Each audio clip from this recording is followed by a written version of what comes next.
help you? I'd like to see the man in charge. He's in here.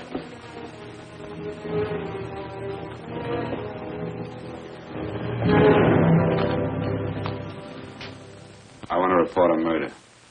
Sit down.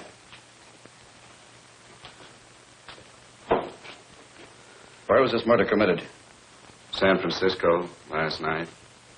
Who was murdered? I was.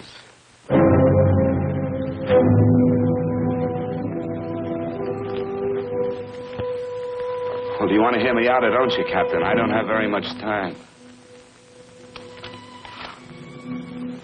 Your name Bigelow? Frank Bigelow? That's right. Answer the San Francisco APB. Send it direct to Inspector Bannon at Homicide. Tell him we found Frank Bigelow. Go ahead, Mr. Bigelow. Well, this involves some other people, Captain. A number of other people. You tell it any way you like. I live in a little town called Banning out on the desert. It's on the way to Palm Springs. I have a small business there. Paula? Yes, Mr. Bigelow. Give me a copy of Miss Hollis's 48 tax return, will you? Oh, you better get the 47, too. Yes, Mr. Bigelow. I don't think we took any depreciation on that new equipment last year. No, we didn't.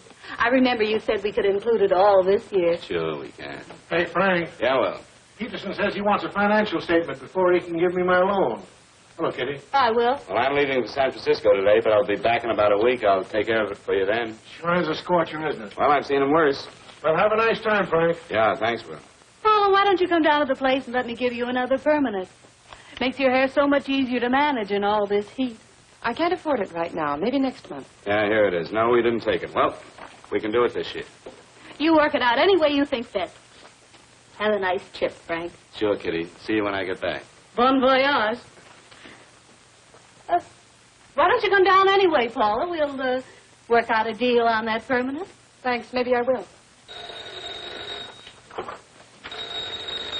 Hello? Oh, hello, Mr. Hawkins. Just a moment. Do you want him to send your ticket over? No, I'll pick it up myself. No, never mind. Mr. Bigelow will pick it up at the station. Bye.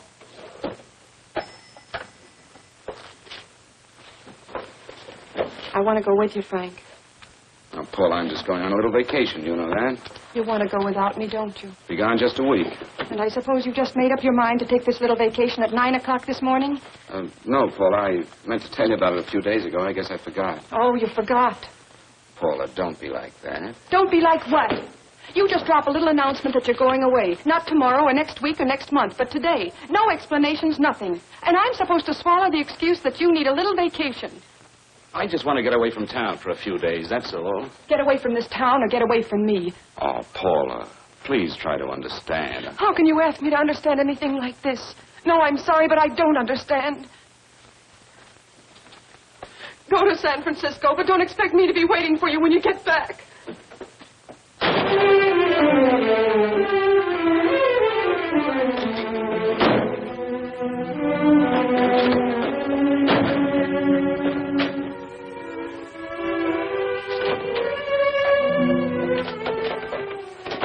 Paula, please, Paul. Come on, turn around. Look.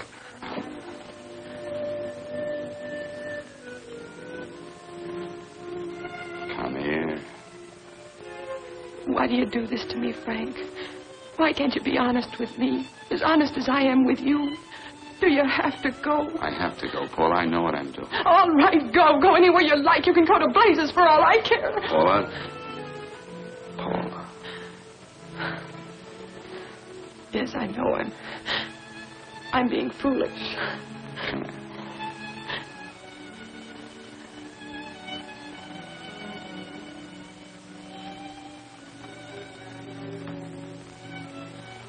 Come on, fix your face. We'll go down to Eddie's and have a drink. All right, why not?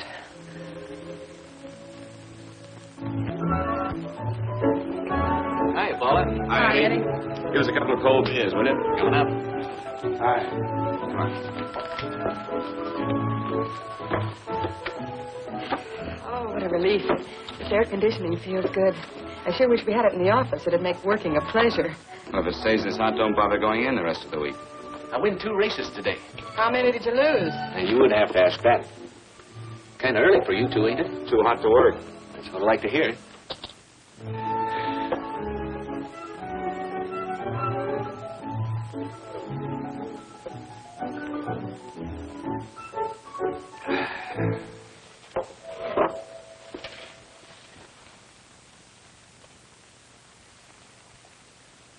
Frank, you'll take me with you, won't you?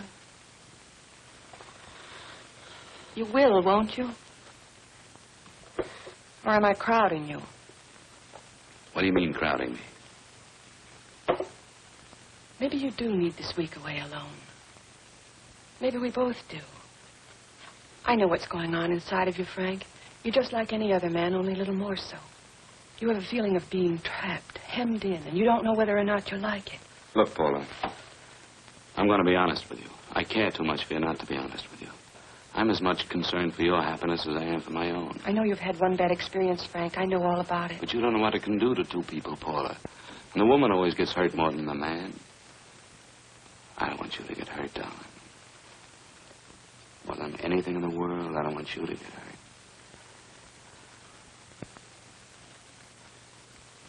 Want to hear some music?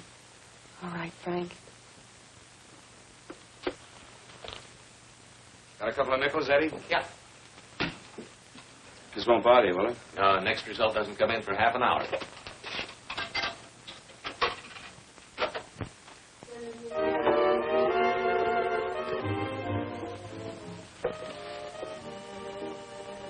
I thought that by now we'd be married.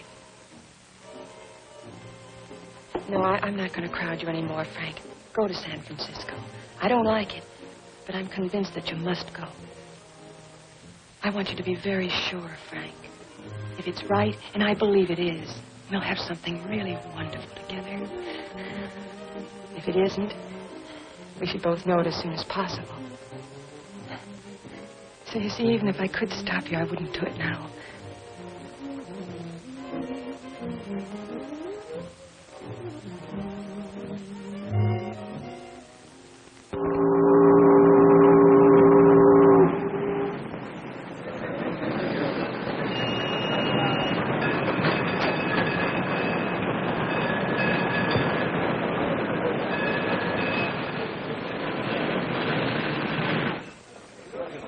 Yes, sir.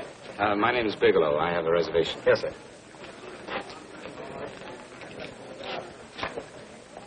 Here we are, sir. My name is Bigelow. I have a reservation. I have it, sir. It's a very nice room on the 6th floor, facing the bay. Boy, this might help you enjoy your stay, Mr. Bigelow. It's a little booklet on how to have fun in San Francisco. Oh, thank you. Very welcome, sir. Thank you. Say, is it always like this around here? No, this is market week, and it's the last day, too. Boy, always around until you need him. Oh, 517? Thank you. Here's a message for you, Mr. Bigelow. Long-distance call came in about an hour ago from Banning. From a Paula Gibson. Oh, thank you. Very welcome. Show Mr. Bigelow to 618. Right this way, Slide.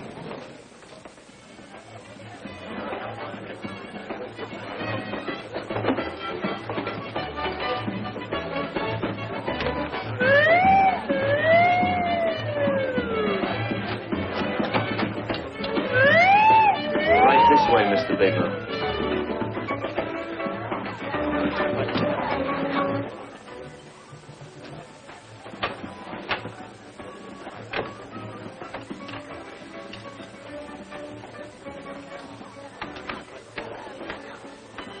Is there anything else, Mr. Bigelow? Oh, yes. You can get me a dry Manhattan and a package of razor blades. Yes, sir. Thank you.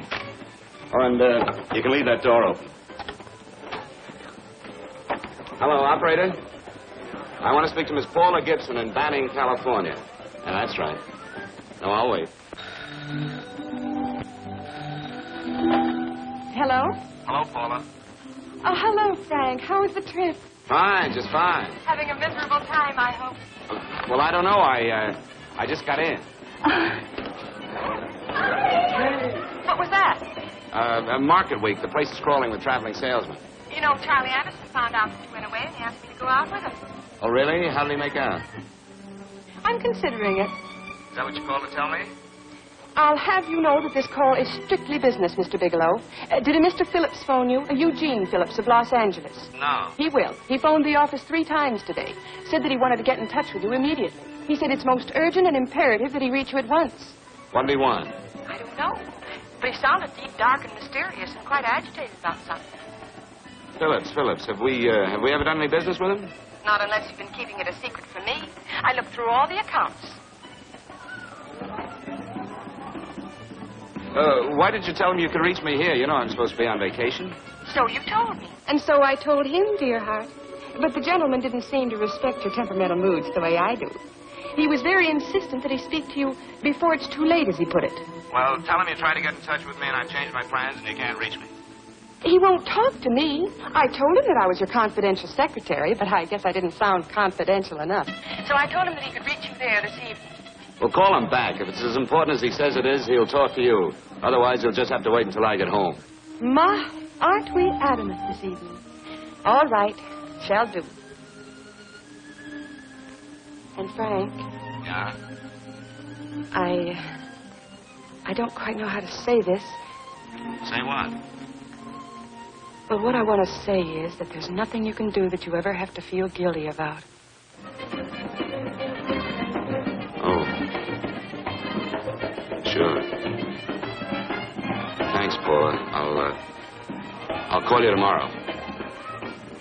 Right?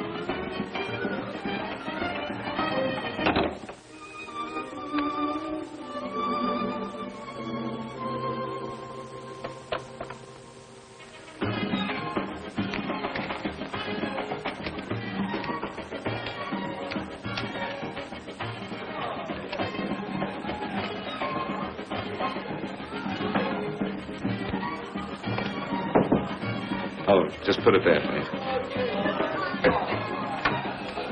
You can keep the change. Thanks very much. Say, how long has this been going on? Oh, it's been a madhouse all week, but they check out tomorrow. Oh? I thought you were with them. No, I'm just here on a vacation. Why does everybody come to San Francisco and tear loose? Excuse me. Say, I'm awfully sorry to bother you, but would you mind if I use your telephone? No, go right ahead. I'm just across the hall here. One of the boys is using my phone, and he's been on it for a half hour. I just want to call downstairs. Yeah, sure. Thank you. Room service, please. Hey, things really picked up the last few days, didn't they? You right up much business? Well, I'm not here on business. Oh, room service? It's Mr. Haskell in 617. Yes, that's right. Would you send up 3 more bottles of bourbon and 2 scotch? Yes, that's right. Oh, and some more ice, too. Yeah. All right, thank you. You here all alone? Yes, I just got in town. Well, why don't you join us for a drink? Well, I don't want to barge in on your party. Oh, nonsense. It's not a party. Just a few of the boys entertaining some buyers. You know, the usual thing. A few drinks and some laughs. It's no party. Come on. Well, Come on. right. I know what it's like to be all alone in a strange city. I'm Sam Haskell. I'm Frank Bigelow. You think some of these guys never been away from home before? Yeah.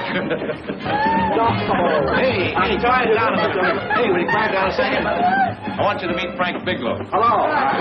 This is Jane Carlisle. Hello. Bill Welch. How are you, Mr. Wells? Glad to know you, Bigelow. Jane's the prettiest buyer in San Francisco. Oh, hey! I resent that. You don't think I believe him, Elaine? Well, he's bred that from coast to coast. Oh, gee. But it's good for my morale anyway. I'm George Cantwell. Glad to know you, Mr. Bigelow. Bigelow, yes. Right on much business? He's not here on business. Oh? Well, Why don't you get the man a drink before he dies of thirst? how about a little bourbon? Well, that's fine. Bourbon it is. Of course, Mr. Wallace. Yes, Mr. Wallace. But, Mr. Wallace, I'll need at least a week in Cleveland to visit all my accounts. I can't figure on being in Philadelphia until the 17th. Eddie, will you get off the phone? I want you to meet Frank Bigelow.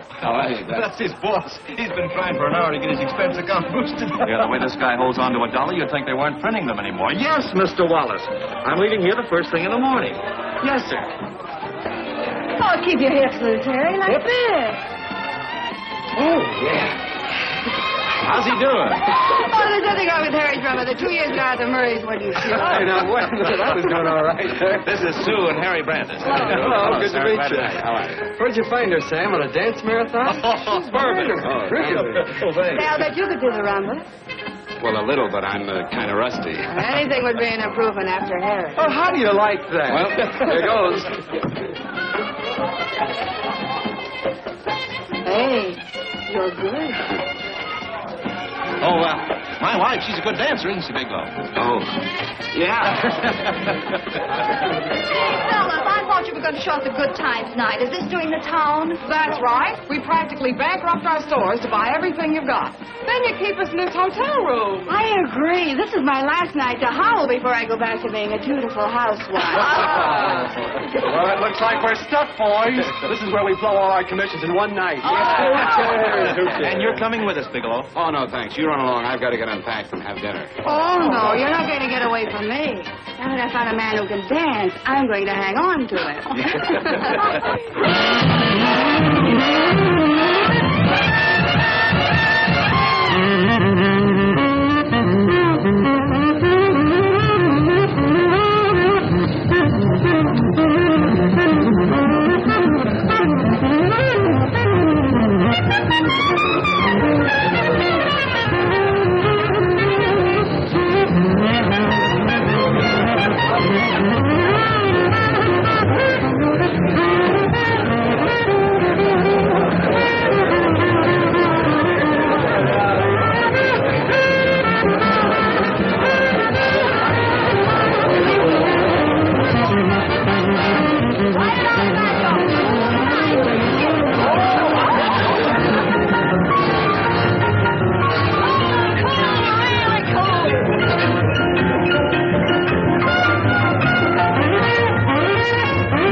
Place you got here. Wait till they hit the pitch in about an hour. That's when they really go out of their minds.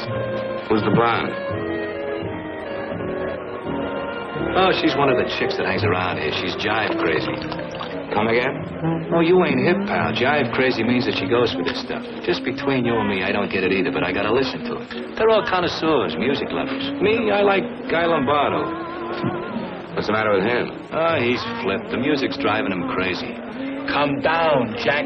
Oh, don't buy me, man. I'm being enlightened. Is the blonde alone? Oh, sure, society. She always comes in alone. Drives a big convertible, wears a mink coat, but knows everybody. But she always comes in alone.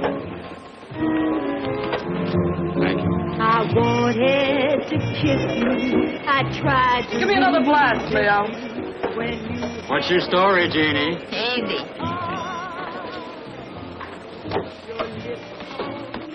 Hello. Easy. Dig the fisherman. Oh, that's really silk, isn't it? Can I buy you a drink? Sure thing. Give me a blast, Leo. Leo, I left my blast at the other end of the bar.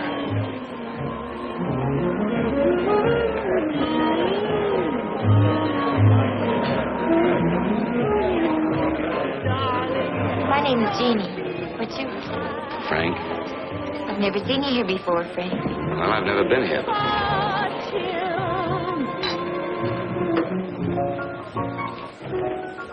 This isn't mine. Mine was bourbon. Well, sure it is. You saw me pour it.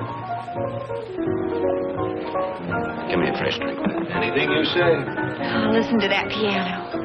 Feel those vibrations. You don't get your kicks out of this, do you? I can live without it. Why do you stay here? I don't know.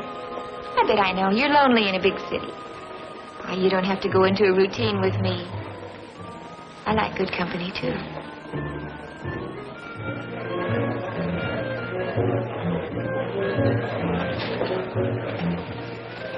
Say, there are some people there I want to avoid. Couldn't we get out of here? Let me think about it. Oh, come on. How about going somewhere else? Huh? Why don't you meet me later? Okay. Where?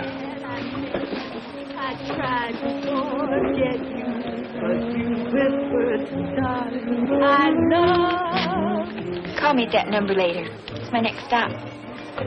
They've got a band there that'll really send you. See you, Jeannie. Easy.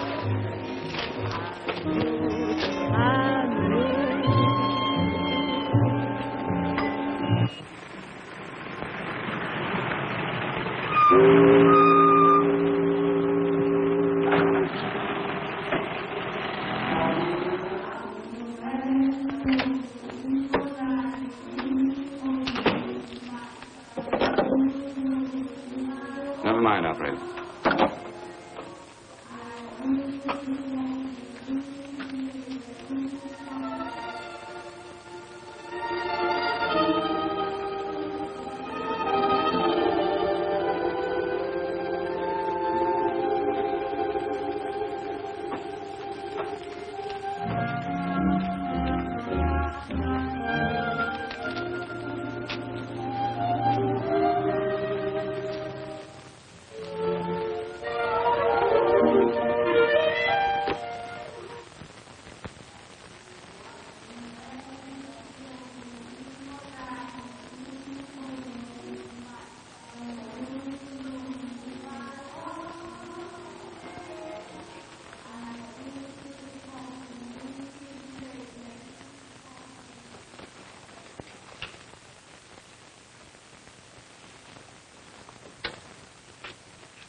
Room service, please.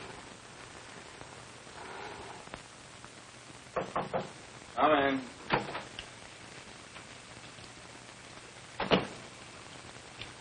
Be right with you, waiter. Yes, sir. Dressed well, sir? Yeah, sure. May I? Go ahead. It's on there for you. Thank you, sir. Would you like anything else? Oh, thank you. That's all. Waiter. Yes, sir. Take this away. Is there anything wrong, sir? No, just take it away. I don't even want to look at it. Are you all right, sir? Yeah, sure. All right, I just had too big a night, I guess, that's all. I need some fresh air. Of course. Thank you, sir.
Lungs in good condition.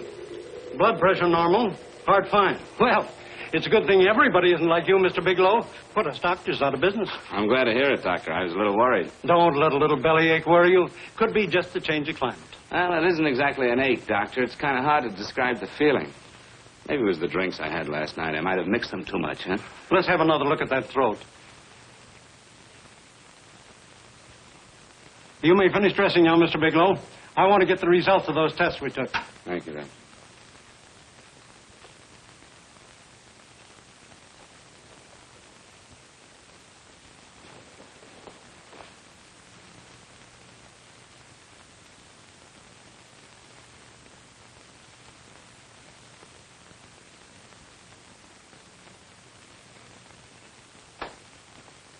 Mr. Bigelow, this is Dr. Schaefer.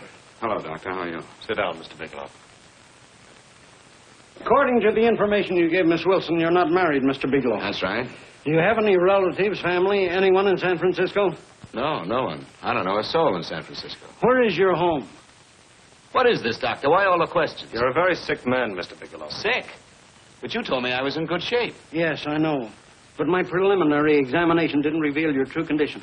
You sound as if it's pretty serious, Doctor. It's extremely serious. I want you to understand that we wouldn't tell you something like this unless we were absolutely certain. Well, of course, of course. You must steel yourself for a shock, Mr. Bigelow.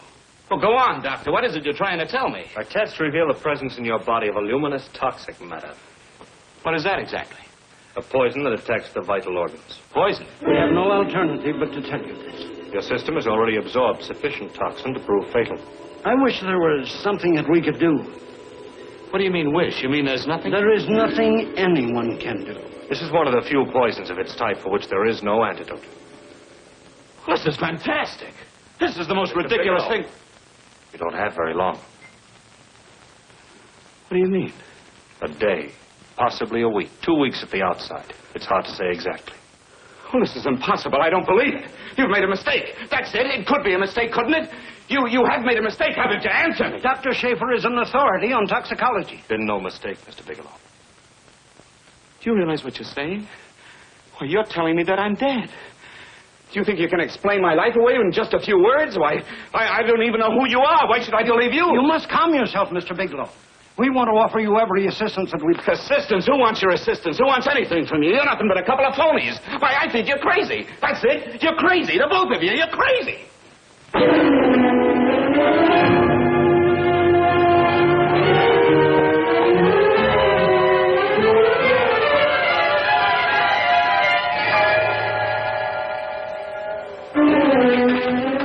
Where's the doctor?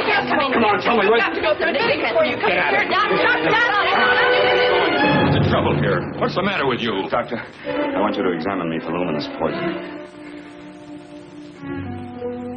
Come right in here.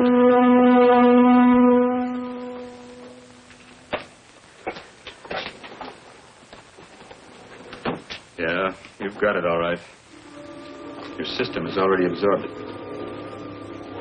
Are you sure, Doctor? Are you absolutely certain? Couldn't there be some mistake?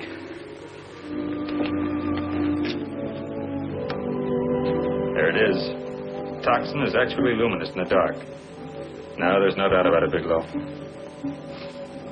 I don't feel sick. My stomach is just a little bit upset. Maybe it's not as bad as you think, Doctor. That's characteristic. With a heavy jolt, you go suddenly in a matter of hours. But if the stuff is taken in a lesser degree, you last a while, and then...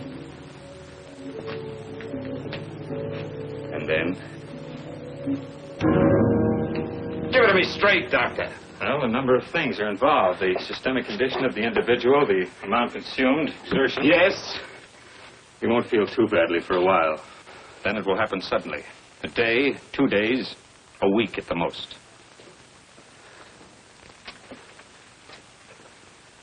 A day. 2 days. There's nothing that can be done now. If it had been caught in time, your stomach could have been washed out. But you've had it in you for some time now. For at least 12 hours, haven't you, Bigelow? I don't know. You don't know? No. Don't you know how you got it? No. This is no accident. Somebody knew how to handle that stuff. That wax is tasteless and odorless. The amount of alcohol in your body, you must have got it in liquor. I was drinking last night. Arrange for your admission to the hospital immediately. Of course, I'll have to notify the police. This is a case for homicide. Homicide? I don't think you fully understand, Bigelow. You've been murdered.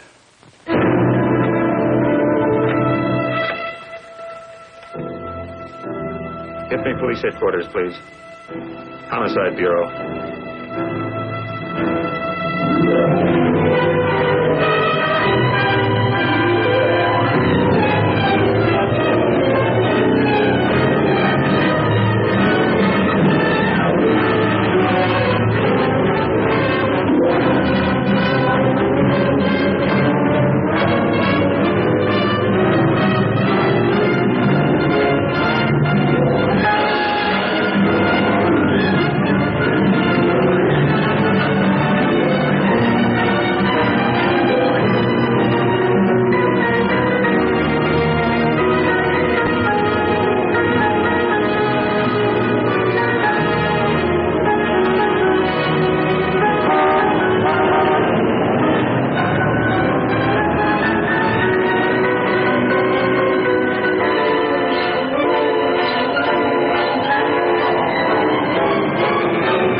Open up.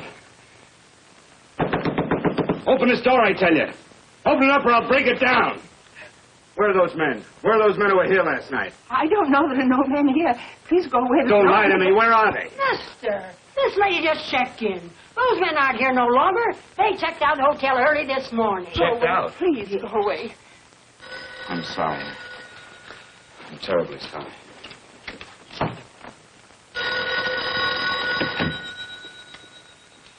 Hello? Please, Mr. Bigelow, my eardrums. Oh, hello, Paula. Your enthusiasm overwhelms me. Why haven't you phoned me, or is there a quota on telephone calls up there? I'm sorry. I've been busy. I'll bet you have. Visiting the museums, no doubt. What's happening up there that's exciting or different? Nothing, not a thing. I'll bet you miss me, but you're too stubborn to admit it. Sure. You know, if you'd like me to come up, I could pack a toothbrush and leave right away. No. Well, you don't have to snap my head off. You could at least make pretense of missing me. I'm sorry, Paula. Of course I miss you. Listen, Paula, Paula, it's just that I don't feel like talking now. I'll call you later. Don't strain yourself. You phone me sometime when you feel more like talking. Oh, by the way, I called that Mr. Phillips back. Phillips? Yes, you know, the man that tried to reach you. Well, I'm afraid you'll never know why it was so important that he speak to you. His office said he died yesterday. Frank, are you there? Did you hear me? Die? When? Yesterday. So you won't have to bother your little head about him anymore. You can just go ahead and have fun. Paula, what did he die from? Do you know? I suppose he died from whatever people usually die from. Well, didn't they tell you? Don't you know? What are you getting so excited about? You said you didn't even know the man. Listen, where's his office located? What difference does it make? You can't talk to him now. I told you the man's dead. Paula, will you stop talking so much and tell me where his office is? All right. It's the Phillips Importing and Exporting Company, Bradbury Building, Los Angeles. Bradbury Building, Los Angeles. That's right. Say, this is really a switch. Listen, if you want to reach me, I'll be in Los Angeles. Are you out of your mind? I'm sorry, Paula. I've got to hurry. Wait a minute. We're in Los Angeles. The Allison Hotel. Goodbye, Paula.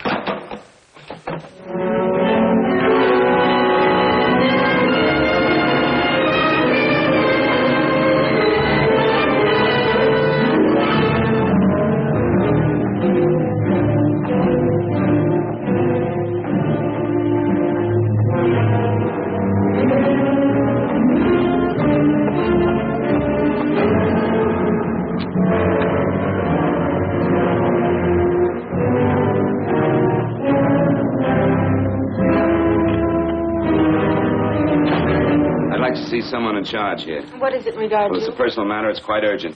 Perhaps Mr. Halliday can help you. Who's he? He's our controller. Your name, please? Bigelow. Mr. Bigelow to see you. Send him in. Go right in, please. That door.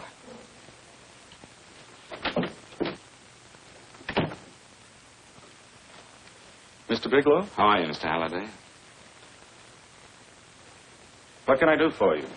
Well, Mr. Phillips phoned my office several times yesterday. I'd like to find out what it's all about. You know Mr. Phillips died yesterday? Yes, I know. Well, I don't understand. If he phoned you, didn't he tell you what it was about? Well, he didn't speak to me. I wasn't in my office at the time, and he wouldn't tell my secretary. Well, I'm afraid I can't be of much help, Mr. Bigelow. I've no idea why Mr. Phillips tried to reach you. I'm sorry you had to make the trip for nothing. How do you know I made a trip? I didn't say anything about making a trip. I merely said he phoned my office. My office could be here in Los Angeles. Miss Foster, Yes? didn't you mention something yesterday about Mr. Phillips speaking with Mr. Bigelow in San Francisco? I said that he had phoned Mr. Bigelow's office in Banning, but that Mr. Bigelow was staying at the St. Francis Hotel in San Francisco. I'm sorry you misunderstood me. Do you know why Mr. Phillips called? No, I don't. All right, thank you, Miss Foster. You can understand that we've been somewhat upset around here. Now, if you don't mind,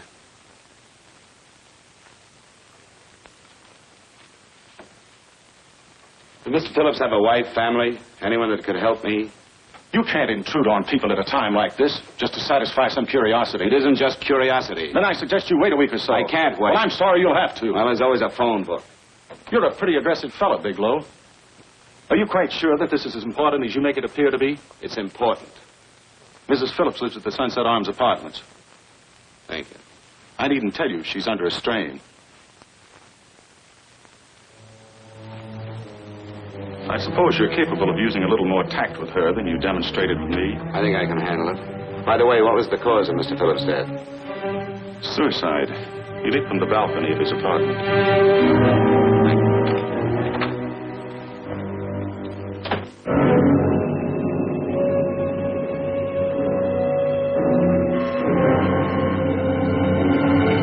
Come in, Mr. Bigelow. I'm Stanley Phillips, Eugene's brother. Halliday phoned that you were coming.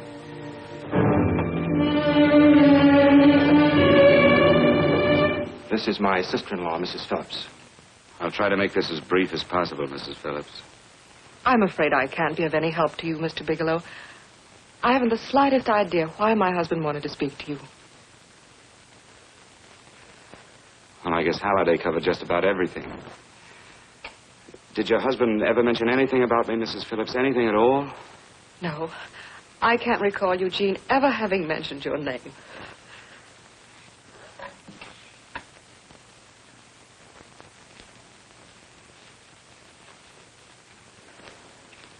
I hate to ask you this, Mrs. Phillips, but it's of vital importance to me. Do you know why your husband committed suicide? Oh. You're certainly not the most diplomatic person in the world, are you, Bigelow? Were you a friend of my brother's? I never met him.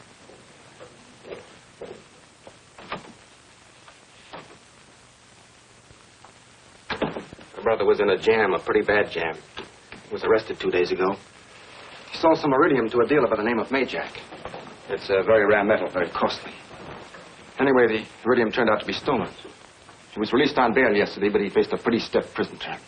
Men have committed suicide for less. Yes, I know. That's how the police feel about it. What puzzles me, though, is this crooked deal. Knowing Eugene, you wouldn't say he's the type of man to be mixed up in anything like that, now would you? I told you I never met him. That's right, so you did. Now, what's this all got to do with you, Bigelow? I don't know. Let's come clean with each other, Bigelow. Surely you must have some idea why my brother was so desperate to contact you. I have no idea. That's odd. Then how could it be of such vital importance to you? Well, you seem to know the answer to everything else. Maybe you know the answer to that one, too.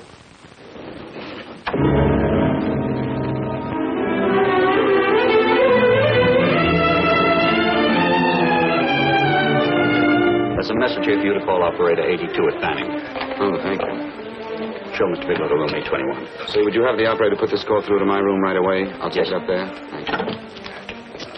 Hello, operator. Yeah, I'll call you if I need anything. Thank you, sir. Hello, Paula? Well, Sinbad, I'd just about given you up for lost. Do you mind telling me just why you rushed down to Los Angeles? I can't explain it to you just now, Paula. I just can't explain it. What's going on, Frank? You don't even sound like yourself. Well, I'm just a little tired, Paula, that's all. But I miss you. Oh, Frank. I can't tell you how good it is to hear you say that. And here I was worrying that I'd lost my charm. When are you coming home, Frank? Soon, Paula. I'll be home soon. I'll go right out and get myself a permanent so I'll be pretty when you see me. Hey, guess what? I found that Phillips name in your notarial ledger. Notarial ledger? Yes, of all places. I remember now I made the entry myself. You had notarized a paper one morning before I came to work. What kind of paper was it? A bill of sale for a George Reynolds made out to Eugene Phillips of Los Angeles. So you see, I was right. We hadn't done any business with Phillips, only indirectly. What was the bill of sale for? A shipment of iridium, whatever that is. Iridium. You mentioned at the time that this fellow Reynolds had made some kind of a deal in Palm Springs, and he stopped in your office early in the morning on his way north to have it notarized. Wait a minute. Wait a minute, George Reynolds. That was about 6 months ago, wasn't it? That's right, 6 months ago. Thanks, Paul. Oh, goodbye. Goodbye. Hello, operator. Get that number back for me.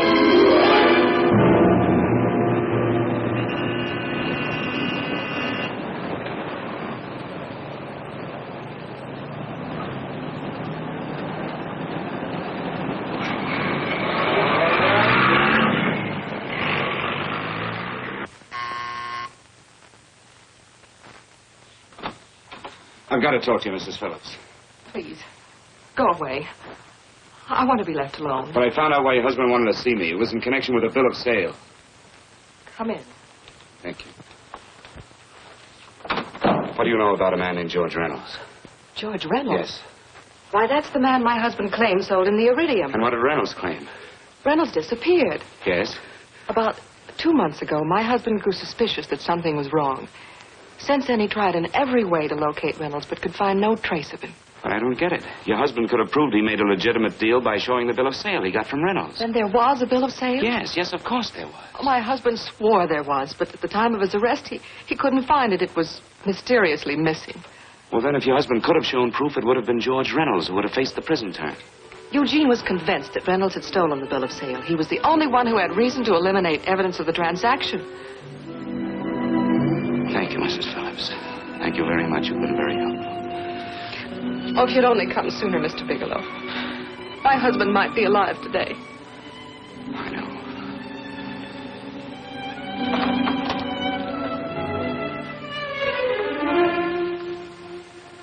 The only thing that puzzles me, Miss Phillips, is that you haven't asked how I knew there was a bill of sale.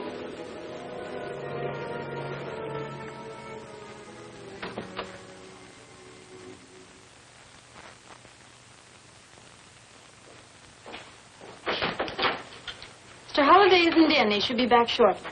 I think you're the one who can help me, Miss Foster. Mr. Phillips tried to reach someone else before he called me yesterday, didn't he? Why don't you ask Mr. Holliday? Obviously, Mr. Holliday wasn't here yesterday, or he wouldn't have had to learn from you that Phillips called me. And you're the logical person to know who else Phillips called.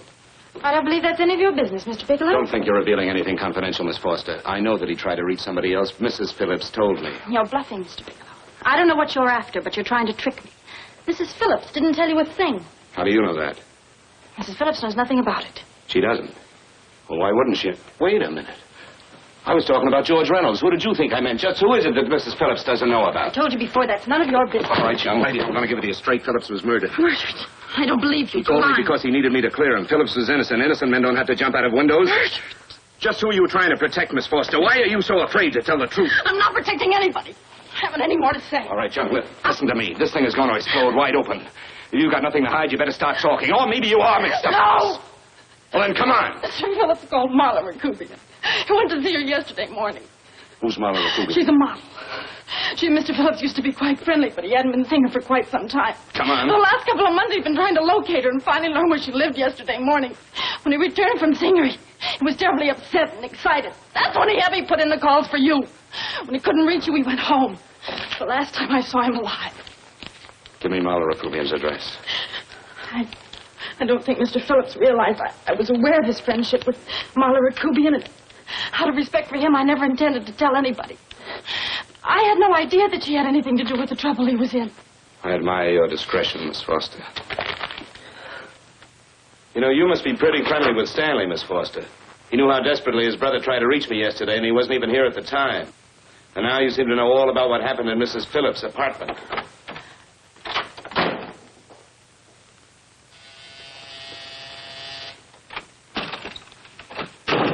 Miss Rakubian? Yes? What do you want? Get out of here or I'll call the police. Go ahead, call him. Oh, go ahead, call him. Going on a trip, huh? Yes, going away for the weekend. Sailing for Buenos Aires tomorrow, some weekend. I'll send you a postcard. Now get out of here. Who are you going with, George Reynolds? Never heard of him. I suppose you've never heard of Eugene Phillips either.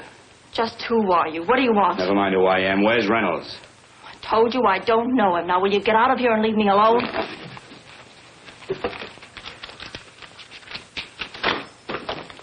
So you never heard of George Reynolds, huh? And don't try to tell me that this isn't him because I've seen him. If you think you can scare me, you're crazy. Look, I know that Phillips came here yesterday. And right after he left, he was pushed out of a 6-story window. Pushed? Phillips committed suicide. Your playmate Reynolds murdered Phillips. Then he went up to San Francisco to get me. Because I knew about a certain bill of sale. I don't know what you're talking about. You're in this right up to your pretty little neck. I'm not mixed up in anything. Get your hands up. Drop that picture on the couch. Turn around. Don't get any ideas because I'm not afraid to use this. Give me your wallet.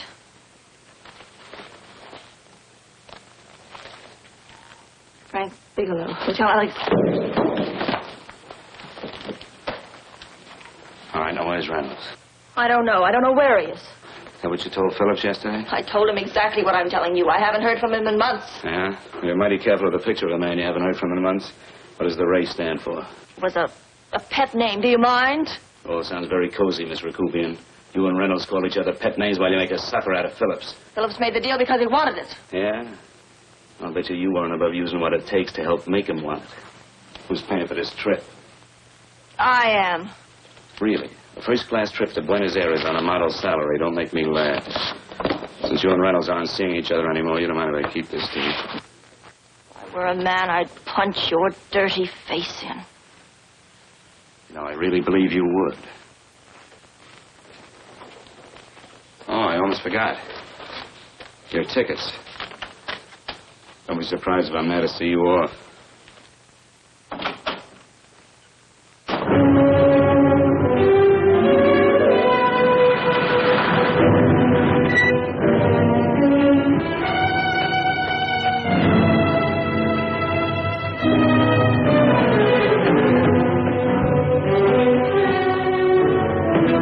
Angelo. Angelo!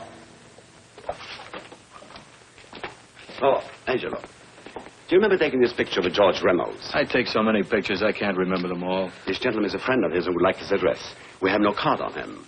I don't think we ought to do that. He's willing to pay $20 for it. That's the paper we used last year.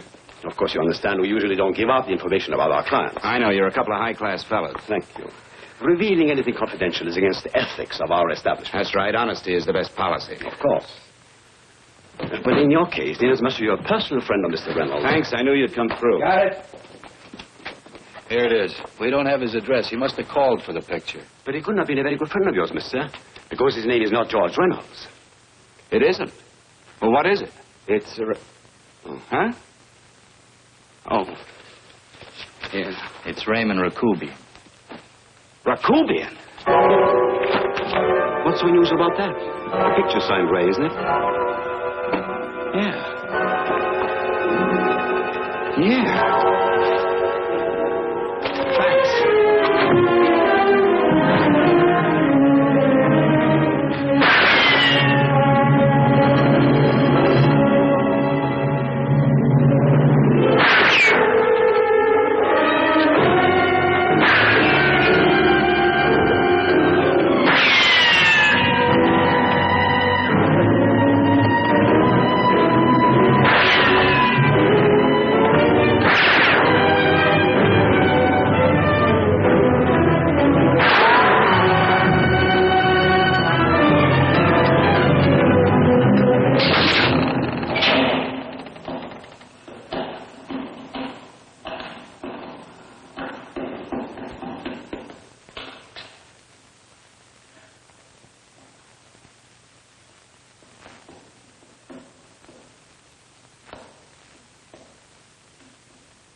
Your lips holding baby, then I thought that maybe love.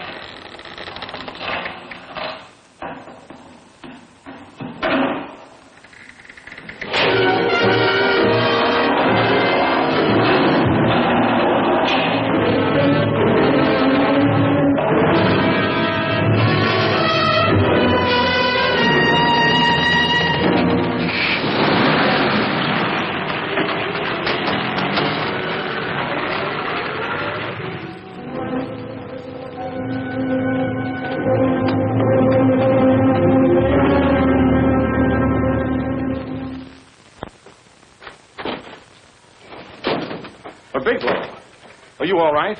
Can I get you anything? No, thanks. Do you know this man? No. No, I don't think so. Are you sure you've never seen him? I'm quite sure. Does the name Raymond Rakubian mean anything to you? No, I never heard of him. Why? He also uses the name George Reynolds. This is Reynolds?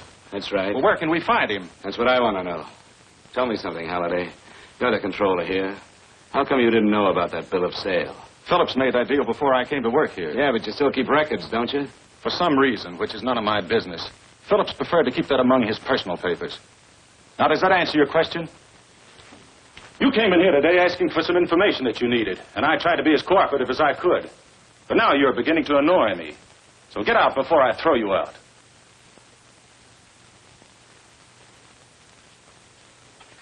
You know, you really frighten me.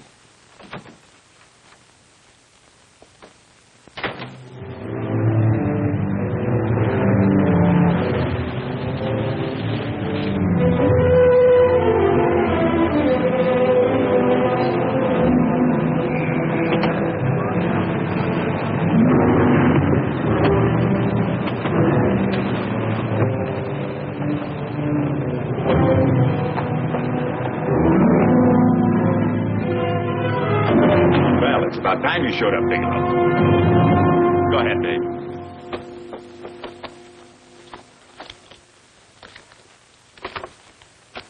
Real cute, ain't you, Bigelow? Just real cute. Paula didn't lose much time getting a hold of you guys, did she? Shut up. Let's go, Bigelow. Look at him. He can't take it. Soft in the belly. You do that again, and I'll kick your face. Lay off, Chester. Cut it out. Shut up! Who asked you? Better let him answer. The clerk might know he's in. Go ahead, Bigelow.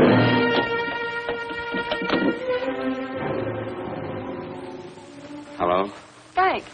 Frank, why did you hang up on me? I've been trying to get you for hours. I'm sorry, Paula. I was in a hurry. Well, don't be in such a hurry this time. You didn't give me a chance to finish what I had to say. Say. I wanted to tell you that McGowan was in hollering his head off because you didn't go over the books. Tell McGowan to get another audit. Sure. Sure, I'll just do that little thing, and who's the best paying account we've got? Do as I tell you, Paula. Frank, are you drunk? Paula, how much we got in the bank? About $2,200. Draw it out tomorrow. Sure. Then what do? Skip town without paying our bills? Forget the bills. You know that coat you always wanted? Buy it. You are drunk. You know, if I didn't have such a good character, I'd be tempted to take advantage of your intoxicated state, Mr. Bigelow. I'm not drunk, Paula. Well, then don't tell me that one day away from me can affect you this way. Cut it short. Paula, Yes? I'm sorry I left you. I never realized how much I love you. But I know it now. Oh, Frank, darling, I love you too so very much. Please come home. I miss you terribly. I said cut it short. I'd just love to let you have it, Bigelow. Let's go, Chester. This guy's kept us waiting long enough now. Walk in front of me, Bigelow. And keep your mouth shut. If you so much as look cross-eyed at anybody, I'll blow the back of your skull out.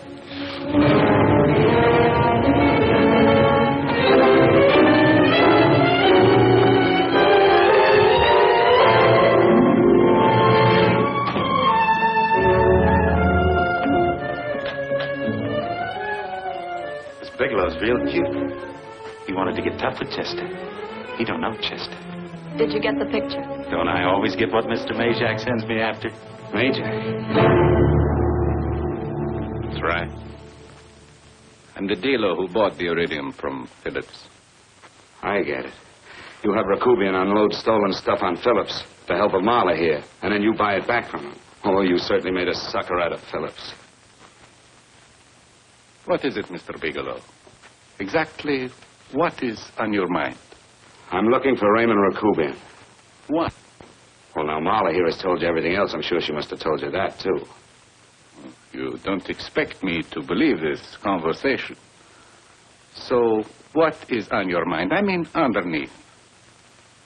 You forced your way into my affairs, and now I want to know why. I just told you. I'm looking for Raymond Rakubian. Don't get cute. I'm just itching to work you over. Soft in the belly. Can't take it. See what I tell you?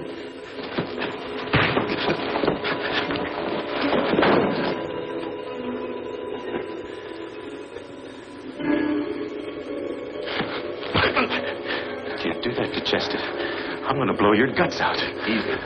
Lay off, Chester. Not now. Look at him. He's so scared of Chester, he'd talk now. He's not afraid, Chester. You can tell from a man's eyes when he is afraid. Look at his eyes.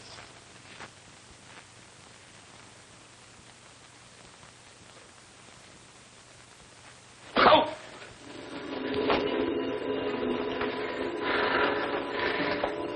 I'm telling you, Majak, you better keep him away from me or he's really going to have to use that gun.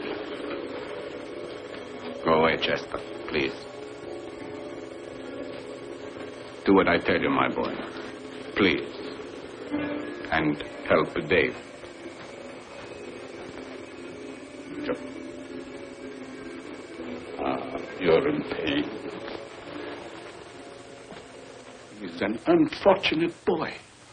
He's psychopathic. He's unhappy unless he gives pain. He likes to see blood. Come with me, Mr. Bigelow.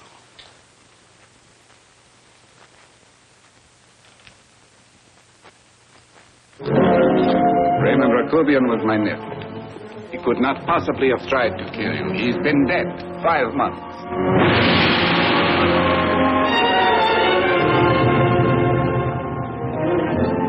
I'm afraid you have been sidetracked. Provided it is true that somebody made an attempt on your life. Somebody made an attempt again today. I had no reason to kill you, believe me. What do you mean you had no reason? I notarized a certain bill of sale. You notarized the bill of sale for Reynolds, not Rakubian. What I told you was true. I had no reason to kill you. That's a closet, Mr. Bigelow. And under other circumstances, you could go home now. But now you present a problem. You know too much, and I am in danger. Chester! Suppose I were able to prove to you that I only want to find the person who tried to kill me, and I won't cause you any trouble. You know I can go to jail for 10 years for this little business. 10 years. At my age, that's my life. That means my entire life. With my life, I do not take chances. I am sorry, believe me. You want Joe to go with you? No. Just Bigelow and me. And baby Meg's three. Good, Major.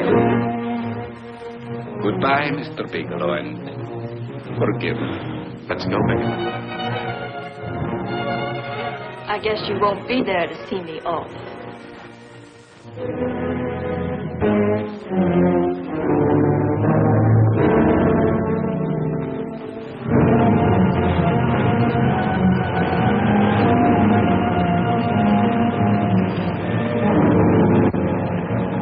You tried to make a boob out of me in front of Major.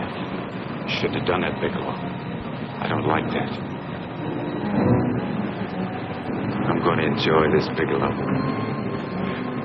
I've done jobs like this before. I knocked off guys I could like. But I don't like you, Bigelow. I never liked that puss of yours from the minute I seen it. Yeah. I'm going to enjoy this.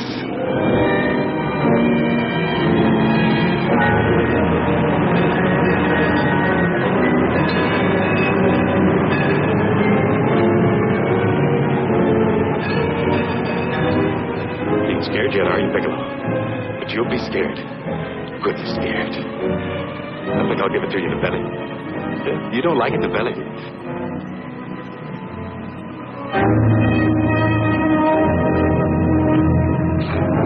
Good. Try it. I'd just love you to try it, Bigelow. Why don't you try it? Go ahead.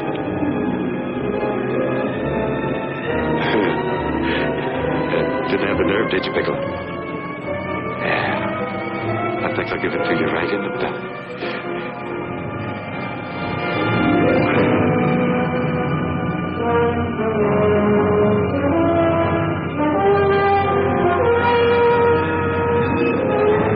It takes longer when you get it in the belly.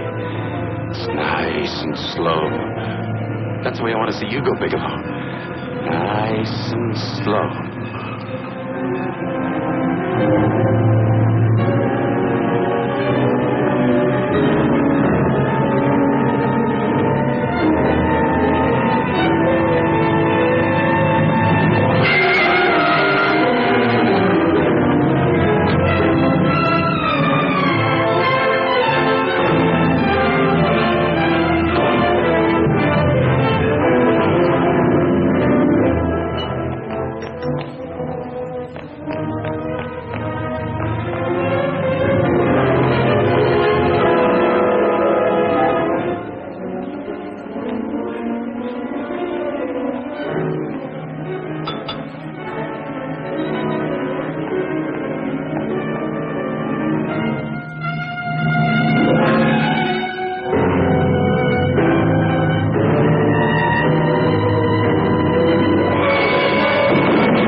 advise you. Yes, I'm all right, Paula, but what are you doing here? How did you get here? Freddie Ross threw me down. I had to come. I had to see you. You shouldn't have come, Paula. You shouldn't have. What is it, Frank? You're in some kind of trouble. I know it. Look at you. You're a sight. Your clothes look as if you've slept in them. Are you ill? You are. You're feverish. I'm all right, Paula, and I'm not in any trouble, believe me. You're lying, Frank. Right after I spoke to you, I got a phone call from the San Francisco police. They asked if I knew where you were. You didn't tell them anything, did you? Of course not. It was the homicide detective that called. What is it, Frank? If you're in any kind of trouble, you certainly can trust me. Look, I'm not in any trouble with the police, Paula, believe me. But you can't stay here. You've got to go back to Banning right away. No, I won't go, Frank. I won't. I'm staying here with you. Paula, it's better that you go back, believe me. Why? What's this all about? What have you got to do with this Phillips and Reynolds? Phillips was murdered. What could that possibly have to do with you? All you did was notarize a paper. You've notarized hundreds of papers. I know. All I did was notarize one little paper out of hundreds. Frank, you frighten me. You don't even act like yourself. I know that you're in trouble, that something is wrong, that you're in serious trouble. You frighten me, Frank. Oh, don't be frightened, Paula. Don't ever be frightened of anything again. Will you promise me that? I love you so much, darling. More than you seem able to understand. Oh. I never really knew happiness until I loved you. Sometimes when I used to be afraid that you weren't sure how you felt, I tried to hold back, but I couldn't. Losing you would have been losing everything. There would have been nothing left. Don't, Paula, don't. Now I'm afraid again. Somehow I feel that I'm going to lose you, but there's nothing I can do about it. I feel so helpless. You're leaving me out of something. Tell me, Frank, what is it? Give me a chance to fight back. Just give me a chance, please. You do love me, don't you? Oh, yes, Paula, I love you. I never was more certain of anything in my life. I wasn't sure before. I was a little blind, I guess, but believe me, I'm sure now. Can you understand that, Paula? I understand. A man can be like that, Paula. Something has to happen. It can be a big thing or a little thing, but it can make him realize how much someone means to him, how much he really loves him. Oh, and I love you, Paula. More than I ever thought it possible to love anyone in the world, I love you. Then why won't you tell me about this trouble you're in? Why won't you try to let me help you? You can't help me, Paula. You don't want my help. Oh, Paula, there's nothing you can do. Will you believe me? So will you please go home, please? No, Frank. I won't go. I know you're in trouble. I can't leave you like this. All right, Paula, look, wait for me in the lobby of the hotel, and I'll be back for you soon, I promise. You promise? You're yes, sure? Paula, I promise. Is that a new outfit? Yes. Oh, that's beautiful.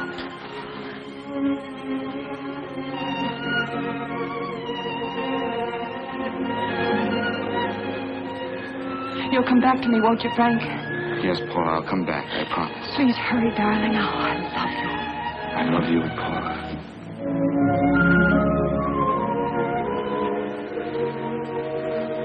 Goodbye, Paula.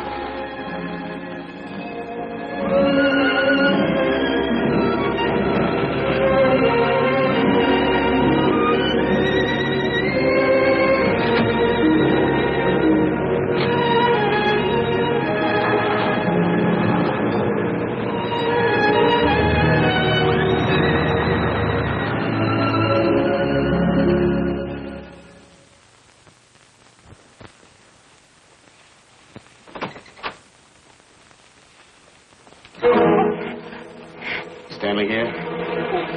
You sure? All right, get in there. Now get Stanley on the phone. Tell him to come over here right away. Use any excuse you want.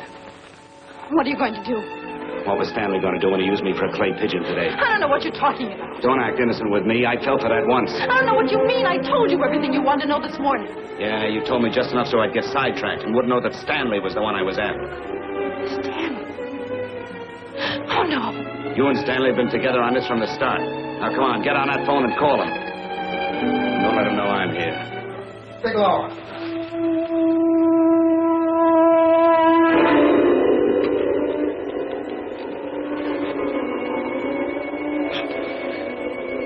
You've been sidetracked, all right. But it was the poor bereaved little widow who did it. We're supposed to have found this letter this afternoon.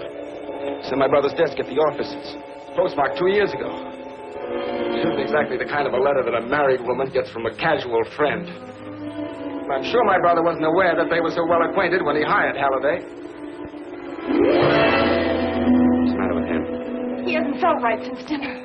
Where did he have dinner? At Mrs. Phillips' apartment. Halliday was there, too, and Stanley confronted them with that letter. Do you have anything to drink? Yes, why? How long ago? Half an hour ago, just before I came here. Miss Foster, get on the phone, call the emergency hospital. Have them get an ambulance over here right away. What? Tell them to prepare a stomach wash for luminous poisoning. Luminous poisoning? Go on, do what I tell you. You may still have a chance to save his life. Go on.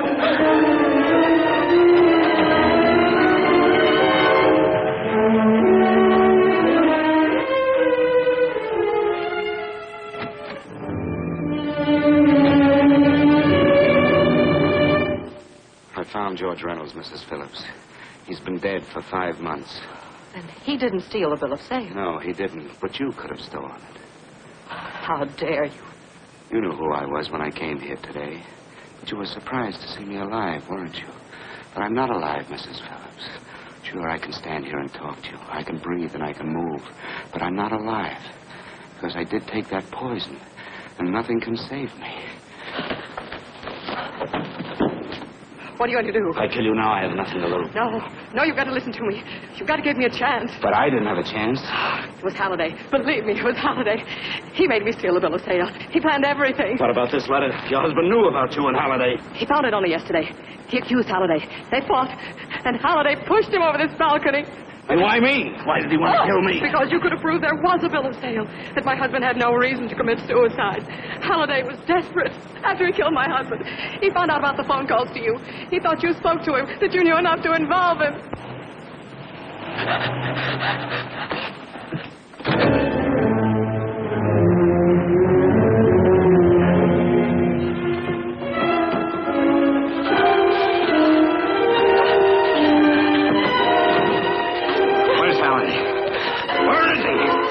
He's in the office. This time you don't walk him.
get going. Come on.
All I did was notarize a bill of sale. But that piece of paper could have proven that Phillips didn't commit suicide. It was murder. And that's why Halliday poisoned me.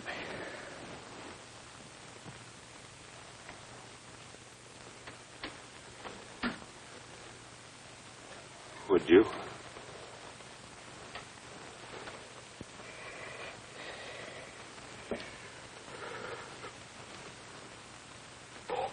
Paula.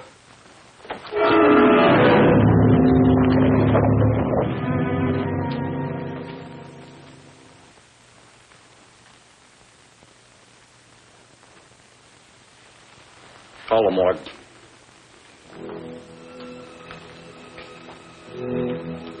Johnson, you go to the Allison Hotel. Find Paula Gibson. Don't tell her anything. I'll break it to her.